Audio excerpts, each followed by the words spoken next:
Hoje vamos falar das últimas duas ordens de insetos que não têm metamorfose completa. São as duas ordens mais diversas deste grupo de insetos. Além disso, ambas desenvolveram, pelo menos em algumas famílias, a capacidade de cantar.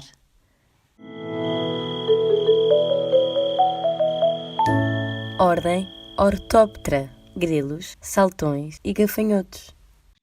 As patas de trás são grandes. Tem as pernas mais altas que dá para eles saltarem. Tem as patas de trás maiores. Além de bons a saltar, os ortópteros, grilos, saltões e gafanhotos são os insetos cantores por excelência. Quase todas as espécies desta ordem têm a capacidade de produzir som.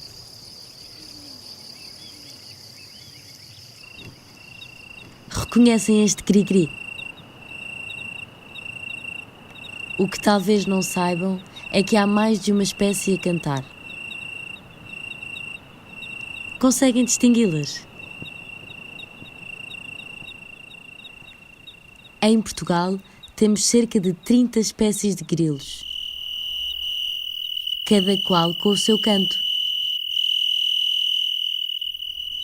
Os grilos, sem dúvida, fazem parte dos sons mais característicos que nós temos, tanto na primavera, como no verão, como no outono. Aí nessas barreiras ainda há uns a cantarem, já choveu e tudo. Eu há dias até disse para a Amélia, olha, este senão se afogou a casa, não se encher de água, porque eles ainda cantam. Nas noites de primavera, geralmente ouvimos o grilo campestres, quando nas noites mais de verão, outono, ouvimos mais o grilos bimaculatos. Mas não são estas as únicas espécies que produzem som em Portugal. Nós temos outros grilos, temos um grilo cujo som parece muito o som também produzido pelo sapro pasteiro e às vezes confundem-se, que é o Eugrilodes. Temos um outro grilo italiano, que é um grilo que vive em arbustos, que tem um som muito, muito forte e ainda que seja muito conspícuo de ouvir o som, é muito difícil de os encontrar. Menos conhecidos, mas quase tão bons cantores, são os saltões. Embora à primeira vista se pareçam com os gafanhotos, são mais próximos dos grilos. Tal como eles, cantam através da fricção das asas anteriores. Dois exemplos são o grande saltão verde e o décticos de cara branca. São difíceis de ver, mas mesmo sem saber, já os devem ter ouvido. Quando era miúdo, uma das espécies que eu também acabava por capturar com bastante frequência era o saltão verde, Tigone viridissimo. Trata-se de um saltão relativamente grande, com patas e antenas bastante compridas, asas bastante desenvolvidas também, e geralmente verde. Os machos cantam ao fim da tarde, um som deste tipo, contínuo. Última pergunta, mestre. Como canta o dético de cara branca? Enfim, esta espécie foi muito apreciada por mim quando eu era miúdo. Batizei-a de cantadeira de verão. E os gafanhotos? Também cantam? Os machos produzem o som através da fricção do fémur contra a asa. Tanto o fémur como a asa têm uma estrutura que é uma fila estridulatória, que é basicamente uma fila de dentinhos, e que ao friccionar uma na outra produz um som.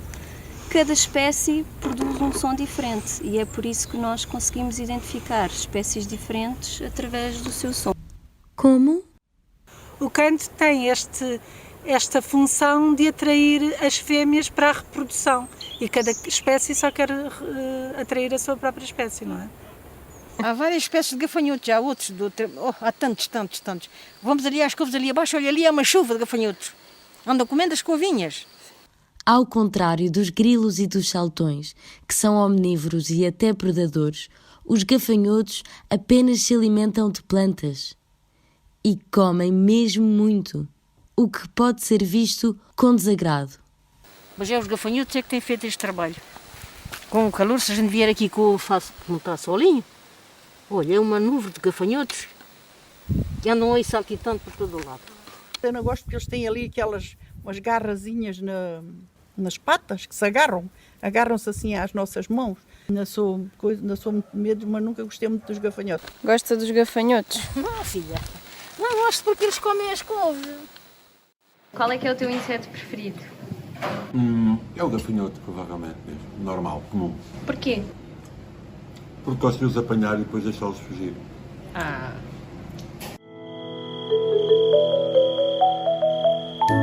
Ordem Hemiptera, pulgões, cigarras, cigarrinhas e percevejos. Se os ortópteros são cantores por excelência, os hemípteros são os mais diversos dos insetos que não sofrem metamorfose completa. Os hemípteros têm há estimativas diferentes.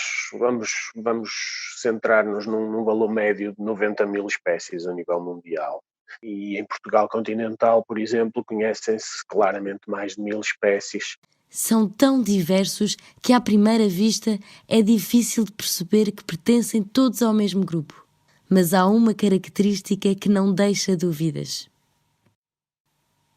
Os hemípteros são um grupo de insetos que se caracteriza principalmente pelo tipo de peças bucais que têm, pelas modificações que têm. São peças bucais picadoras, têm um rostro ou vulgarmente uma tromba e, portanto, pelas peças bucais nós conseguimos reconhecer que são hemípteros. Ecologicamente eles têm um papel muito importante e uma diversidade de modos de vida razoável, não tão grande como noutros grupos, mas razoável.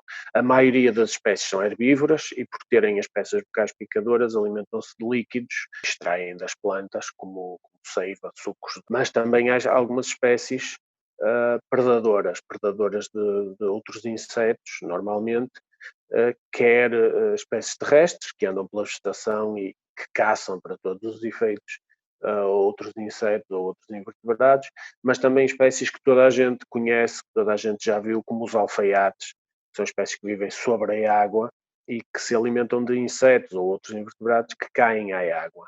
Outros hemípteros bem conhecidos são as cigarras, pelo menos pelo som que fazem. As cigarras até têm ali uma unha assim tão grande e não gosto nada delas. Não faço mal, que elas hoje já nem aparecem também. Fazem aí barulho aí em cima das árvores, mas aí assim no chão não aparecem praticamente. As cigarras são mesmo muito interessantes. Porquê? Porque elas produzem som de uma forma completamente distinta do resto da classe de insetos. Porque elas têm aqui uns pequenos tamborzinhos, que são chamados os tímbalos, que produzem o som. E vocês podem pensar no tímbalo como uma espécie de uma membrana que está ligada ao músculo. E é como se fosse um tambor. O músculo puxa a membrana faz um tac, e depois a membrana, por si só, também está ornamentada com pequenas estrias, colunas, que permitem que o som se reverbere de forma um bocadinho mais diferente. E a cigarra consegue brincar com os ritmos, etc., desse músculo a puxar esse tambor para conseguir produzir som. Na cidade, por exemplo, vocês todos devem conhecer a cicada orne, que é a cigarra mais comum que ouvem no verão, e as cigarras também do ponto de vista ecológico são muito engraçadas, porque nós só conhecemos o adulto. Porque a ninfa passa a maior parte do seu tempo do ciclo de vida debaixo de terra, completamente afastada do nosso olhar. E o que acontece é que nós sabemos muito sobre as cigarras como adultas, mas depois aquilo que acontece debaixo de terra é-nos completamente desconhecido. Mais conhecidos são os percevejos. Aquilo que se chama percevejos têm as asas com duas partes, as asas anteriores compostas por uma parte mais dura na base e membranosa na parte terminal. De certeza que reconhecem alguns deles. Eu vou-lhe chamar o percevejo zulu. Uma joaninha falsa. Esse bicho que até pode parecer uma joaninha, eu sei que não é, e penso que é tipo um percevejo. Sim, e há muitas espécies de percevejos. Algumas delas bem bonitas e fáceis de observar. O Grafosoma itali, com aquele percevejo vermelho com riscas pretas, é uma das espécies que eu gosto de observar, de tentar fotografar.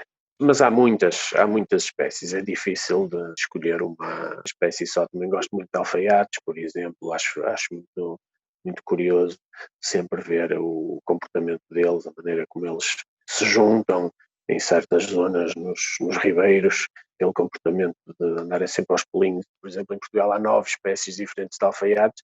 O que nós nos habituamos a ver é que há uns mais pequenos, outros maiores. Pensamos que são juvenis e são adultos, mas realmente temos um conjunto de espécies razoável, que realmente acho que fazem parte do imaginário de infância de muita gente.